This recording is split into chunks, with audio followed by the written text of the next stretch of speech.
today on Divorce Court. I need the judge to speak some truth into you. You think you are just so perfect. You think you're God's gift to all the Craigslist hoes, all the sex websites.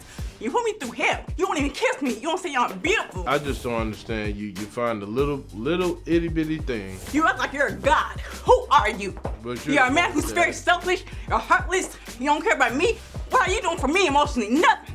Nothing. And you, baby, I got all the evidence. You ain't got nothing. I am a good guy. Stop accusing me of things, assuming the worst of me. This relationship is in shambles like it is because of you. Divorce Court is now in session. Good day, ladies and gentlemen. I'm here today with Stefina Graham and Gregory Harvey. Ms. Graham and Ms. Harvey, you've been together for 4 years. You have one child together, and you are having difficulty staying together. So that's why we're here in Divorce Court today. Ms. Graham, I'm going to start with you. Why don't you tell me what's going on and why you're here today? Yes, Judge. I'm here today because of Gregory Harvey cheating on me on all these social media websites, paying for sex.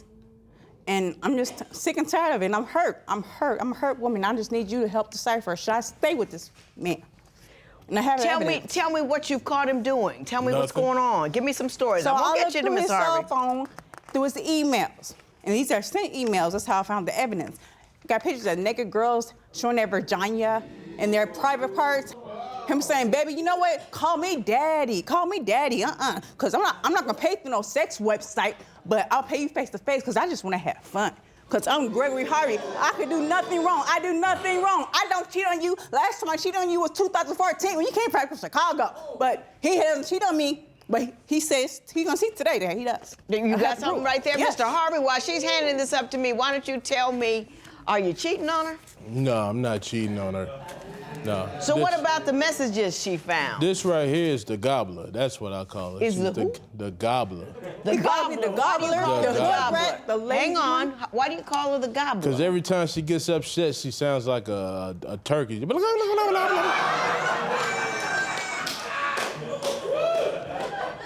Just gobbling it up.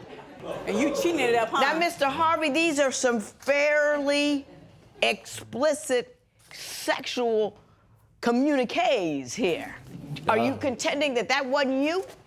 No, I'm contending I want to see the evidence after this. You know, could you show Mr. Harvey the evidence? Now, was that you or was that not you? Language so colorful, I can't repeat it. Thank you. Thank you. I don't even talk like this. Is that picture you, though, that you gave that girl? I go through this with him on a daily basis. He's perfect because he works every day, because he pays some bills. The Lexus is in my name that you drive around in. Only reason why you got that Lexus is because I had the good credit. So let's talk about that, okay? And then he want to cheat on me and says, I never cheated on you since 2014. It's in your face. Bam! What you got to say about that? Ain't that your picture? Ain't that your picture? Okay, Is that your email address? Ms. Graham, hang on. You say that he created a profile on a sex website. Is that accurate? Oh my gosh, he pretended to be this white man who had a body. You know what I did? I was like, babe, look at this. No, who did he pretend to be? He pretended to be a white man with a body. Yeah, and this is why he would post on Facebook. I love big booty girls. I want to eat that booty all up. Then he befriended me because he want to see where I'm at. I told him, I showed him at home. I'm like, babe, look at this man. He fake. I knew he was fake, but he was funny because he's a funny character.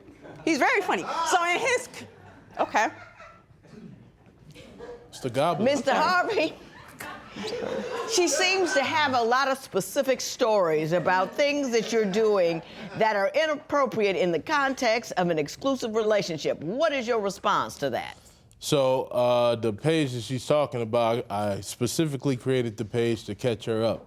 She's been known to text dudes and, you know, like this one guy, she used to work for the same company I work for. Right. And one day she was on Facebook and she put on Facebook that she was going to this restaurant in Minneapolis. And then this guy out of nowhere just said, oh, where you at? I'll come meet you. And she said, all right, come on. And then a few minutes later, she put on there, where are you, boo? Just out of nowhere. He lying about the boo part. I'm like, look, if you think I would seriously cheat on you, ask him face to face. You got a relationship with him. He's your client. Why would you service him. Ask him. My relationship with my client? That's what he does, Your Honor. He lies and manipulates. Because he know he's the one in trouble, and he know he's the one assuming, so he put all the blame on me. Because you created fake emails? All the blame on me.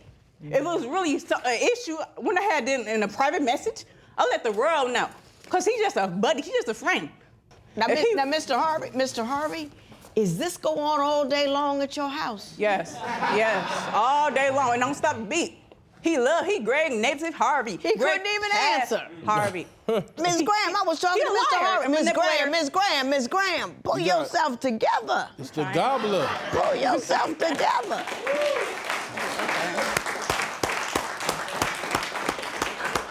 If you're not in control of yourself, you can't control the situation. And clearly you want to control a situation that you feel you have no control over, but you can't control yourself, so you're lost. Let's get found.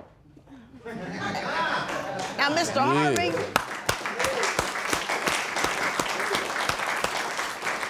one of your complaints about her is her level of anger and how much she talks. Oh, man, she talk all the time. Has anything you've done in the past, in 2014 or whatever year you gonna claim you stopped cheating, was any of that inspired by her lack of security based upon the conduct you've engaged in? Be honest. Hello. No. These messages were created in 2015. When I was pregnant, carrying his baby on the divot on the north side of Minneapolis, the roughest side of town. I heard his baby, y'all. And I was pregnant. Y'all? Yeah, she from all different states. I was pregnant with his baby while he cheating girls on random websites. Talking about, I pay you in person, If you want baby. to be honest, you didn't want to have the baby in the first place. But she did, though. And it's never a time to cheat. You I didn't cheat. Then what is that? What is that? Lies, like you always say? Oh, Yeah, you're lying, these are But when I lies. bring up the proof, he always manipulated like, you're crazy. You're the governor. You're the governor. Harvey, if I were you, just for peace of mind, I'd behave myself a little better. You know what I mean? Just for peace of mind.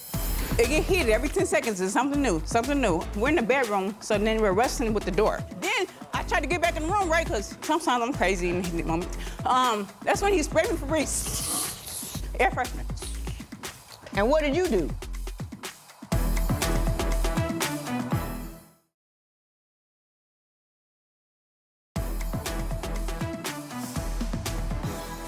So, Ms. Graham, why don't you tell me how it happened that Mr. Harvey sprayed you in the face with air freshener? It started like this. Earlier, he mentioned that he had a co-worker that dated a client on the debit. I'm like, I would never do that. He's like, oh, yes, you have. On Facebook, yeah, I wrote you going to a restaurant and you text him right back. And it made it seem like you was going on a date. And I told him, look, I'm tired of the same long, boring story that we go through every couple months. Because he's Greg past Harvey. So I'm like, why don't you just ask him face to face, be a man. Take care of your business, bruh. I'm still trying to get to the air freshener. Okay, I'm sorry. Then this is what we do. It get heated every 10 seconds. It's something new, something new. I'll call him fat. I admit that's wrong. I'll call him fat. Then he'll call me lazy. Then he'll call me a hood rat. Then he call me, oh, you're a bad mom. And then just get escalated from that point. So then we're in the bedroom. So then we're wrestling with the door that you opened the door with the bedroom.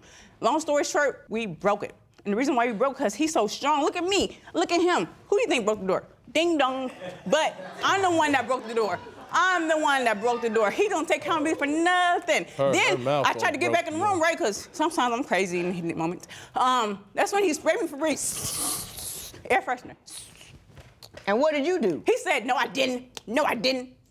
And that's why he always get kicked out the house, because he don't know how to control his mouth. That's Okay, not Mr. And he has Harvey, anger issues. Why don't you tell me your version of the air freshener story? So the air freshener story started, like she said, about the little exchange we had about my client. All of a sudden, she said, oh, won't you shut up? Stop asking me these stupid questions. So then she got up and left. So I slammed the door. She come in, she bust the door, boom! She's like, oh, don't be throwing, let my door, you know how she talk. You know, that day she was the gremlin, not the gobbler. Okay. So then all of a sudden, she came in, she rushed me. Then she somehow managed, you know, she's got super strength, she's super Hulk. And then she got up, and I was about to dress. I said, leave me alone, get out of my face. And she, all in my face. So I started spraying the air freshener in the air. So that's where the air freshener came from. Okay, now let me ask you this. Didn't someone call the police? She did. Well, I called the police afterwards. Why 'Cause did you call the police? Because she wouldn't give me back my key. She don't want me there, but she won't give me back my key so I can leave and go to work. That's all I do. I go to work, come home, chill. Play your video game all day, ignore me. Sure do. Don't call me beautiful, don't sleep with me in the bed. I sleep You downstairs. sleep downstairs on the couch. That's yeah, your because choice. you're crazy and you With drive the me to that. rats. I don't want to sleep with someone who don't respect me. He don't call me beautiful, don't tell me he love me. Get it from the rats. Okay, I think I've got a good picture of the atmosphere in the home. So now I'm going to turn to financial difficulties because it appears you have quite a few. One day I was in the shower and I had $1,000 in the lunchbox. So I get out of the shower and I come into the room and there she is holding my lunchbox and snooping in it. Every time I make a deposit, it's always short. Ms. Graham, are you pilfering money from your man?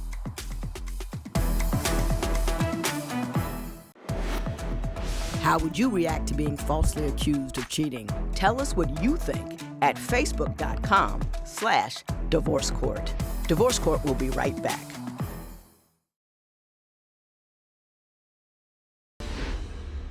Mr. Harvey, you are upset with her because she won't go back to work. Is that accurate? I'm upset with her because she does absolutely nothing. She sit at home, on the phone, on the couch. I wish I would have pulled up the picture that I was taking all week of her just sitting on the couch, same Doing position. nothing. Nothing. And she won't watch her own son. So I'm paying for daycare while she sit at home. Is he paying for daycare while you're at home? No. So I used to work at a major insurance company. Now I'm at a strictly commissions job, and you know it's very hard to get sales. So when you don't make sales, you don't get no money. So I'm out there hustling, calling people, calling clients. I'm at the library because I don't have no computer at home. I'm printing out information. I'm doing what I need to do to try to get a sale. Yeah, he did support me because he did watch the baby. For 2 had to go to years. babysitter. Mm-hmm. Yeah. So what's your current financial situation and what are you concerned Well, about? She's still broke. My car broke down 3 weeks ago, and because my car broke down, I can't service my clients the way I want to, or I can't make no sales. So within that atmosphere of me not having a car for 3 weeks, he just been totally disrespectful. He had like when I came back from North Carolina, like nothing changed, and a lot changed. Yeah, your attitude. With me trying to make some money. What changed? The severity. My attitude. My attitude at work, and I wasn't on the phone like he says, texting on the couch. I was actually out there working, hustling, trying to make some money for the household. Uh-huh. But it just hasn't panned out because of the car? Yeah, the car. What set me back is because the car broke down. Okay. And it was broken down for 3 whole weeks. Mr. Harvey, you say that Ms. Graham has stolen money from you on several occasions. Please tell me about that.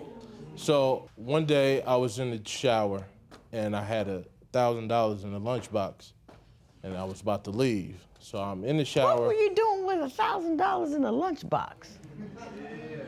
Tricking on them girls on the porn sites. Well, anyway, go ahead. I was just curious. I don't know. Go ahead. You had $1,000 in the lunchbox. Then what happened? So I get out of the shower and I come into the room and there she is holding my lunchbox and snooping in it. And she's like, well, I didn't know you had some money. I said, yeah, you didn't know I had some money. You ain't finna get none of it. You say that she stole, though. You caught her stealing $60, $80 a week for 6 to 7 months ongoing. How did she manage that? Well, I've been money has been coming up because what I do in my business is I go see clients and pick up their premiums. Now, every week, I'm supposed to make 2 deposits every week. Every time I make a deposit, it's always short. Every single week. Maybe $50, $80, sometimes only $20. And you figure she's the only one that could have gotten to that money. Yeah. You didn't have much conviction on that one, Ms. Graham. Are you pilfering money from your man? Anything that made me look bad, he gonna throw at you. That's not an answer. Exactly. Did you pilfer money from him over time? Yes. What? I'm sorry. Did you take money from him over time? Little bit here, $20 there. No. Were you just taking a little off the top so he didn't notice? That I would might be. have took a It 20. ain't a little Yeah, bit off the top. so that is what's going on. But never $1,000. Never $1,000. No. So we got. What is it you want from me? I just want you to examine our relationship for what you heard today and find out, because we are engaged. Should we prepare ourselves for marriage, or should we just take a back seat? What do you want from me? Just maybe some hope. Try to get it right. Okay. Maybe some counseling, anger management. You want hope? I want hope. I'll give it my best shot. How much money would you take from your partner without asking? Share your opinion on Twitter and Instagram at Divorce Court. Divorce Court will be right back.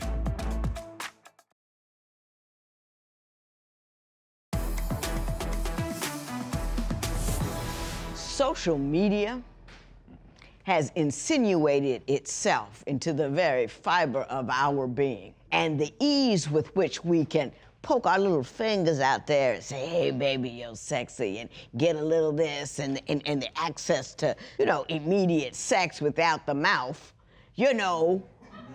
it confuses you. Mr. Harvey, there's no way in the world that all that stuff she told me wasn't true. You two aren't getting along. She's a lot of trouble, and you're satisfying your need elsewhere. Stop it. If you want this relationship to work, stop it and focus on her and not that. But if you don't want keep it up. But if you want the relationship to work, you have to do something other than what you're doing. And you have to focus your attention on your woman and not on immediate relief. Ms. Graham.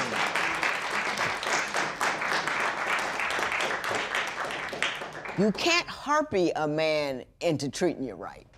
The hooping and the hollering and the crazy and the angry doesn't get you what you want. You're frustrated and upset. I'd be frustrated and upset myself if he was doing 1/3 of the stuff he even copped to. But my thing is this. You lay down rules, he doesn't obey them, you tell him, I'm not staying. But you can't stay and just be angry all the time, because it doesn't stop him. It doesn't make you feel any better. And eventually, you guys end up calling the police, and Joe ain't got the time. You know what I'm saying? So you two have to decide whether you want to be in a relationship or you two want to be tangentially connected to one another and live your own lives. But you don't spend any time paying attention to being together. You're always worried about who's getting more from whom. Do you know what I mean? But if you spend all your time doing that, what's the point of having a relationship? But she keep throwing the rings, though. She keeps what? She keeps throwing the rings. That's why I got them around my neck. Ever since I proposed to her on Christmas Eve in 2014. The very next day, she tossed the ring. I got you. Listen, I can't help you. I really can't. If you guys are so entrenched in your positions that nobody wants to change, nobody wants to make a move, nobody wants to acknowledge what their problem is, no one can help you because you're stuck. It's like the Democrats and the Republicans anymore. You can't resolve anything because nobody can say, okay, I'll give a little bit here if you'll give a little bit there. Everybody's so entrenched in their position, ain't nothing happened. And the worst thing you can do is be Congress. Now, if you're not insulted by that, I don't know what will insult you. This matter is adjourned.